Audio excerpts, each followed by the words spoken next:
மரணத்தை எண்ணி கலங்கிடும் விஜய மரணத்தின் தன்மை சொல்வேன்.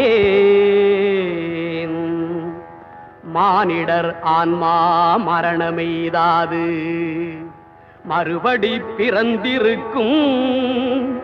மேனியை கொல்வாய் மேனியை கொல்வாய் வீரத்தில் அதுவும் ஒன்று.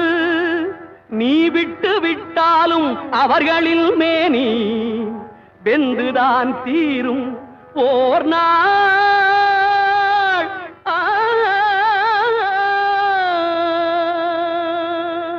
என்னை அறிந்தாய் எல்லா உயிரும் எனதென்றும் அறிந்து கொண்டாய். கண்ணன் மனது கல் மனதென்றோ